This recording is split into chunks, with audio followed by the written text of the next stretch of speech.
नहीं, कॉन्फिडेंस रहना चाहिए। अगर आप जनता के लिए सच्चे मन से कुछ कर रहे हैं तो जो नरेंद्र मोदी जी के पिछले 5 साल के कार्यों की गूंज है वो दिल्ली की जनता पे निश्चित रूप से अपना असर करेगी और जनता जो भी आज जनादेश देगी। मनोज जी, सीटें कितनी आ रही हैं?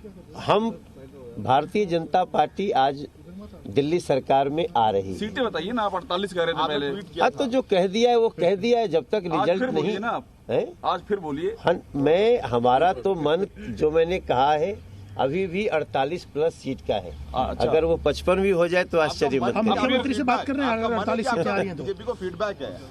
आपको मुख्यमंत्री भी मिल जाएगा अशोक भाई बहुत जल्दी। कोरा चिट्टा मुख्यमंत्री क्यों? आज हनुमान जी का नाम लीजिए और मैं पंडित दीनदयाल जी की आज बलिदान दिवस मनाने चल रहा हूँ। देखो, हम लोग सबके समक्ष हैं। हमारे सैकड़ों कार्यकर्ता इस समय पूरे दिल्ली से आकर के, और अभी तो आम आदमी पार्टी के नेता निकले भी नहीं होंगे। एक सवाल है, शाहीन बाग के नाम पर वोट पड़ेंगे या विकास के नाम पर?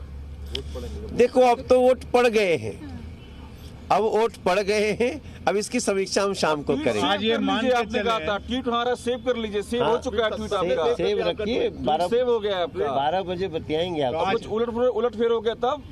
उलट फेर जो भी होगा आपके सामने ही होगा। आज स्क्रीनशॉट दिखाने का मौका होगा ट्वीट का 11-12 बजे के लगभग। ये देखिए मनोज तिवारी जी का ट्वीट। मुझे ऐसा ही लग रहा है। अच्छा मनोज भाई, अगर हार हुई तो स्वीकार कर लेंगे? अरे भाई, हर जनादेश स्वीकार करना चाहिए। अच्छा। मैं यही कह रहा हूँ कि अब तो जितनी बातें करनी थी हो गई। अब जनादेश स्वीकार करने का है। हाँ, ईवीएम को दोष देने का किसी को नहीं सोचना चाहिए। सबसे आखिर में मनोज जी एक सवाल, क्या हम ये मान के चले आज दिल्ली के भावी मुख्यमंत्री से हमारी बातचीत हो रही है और ये बातचीत हम आगे चल के ये बताएंगे, देखिए सुबह सुबह आज दिल्ली के भावी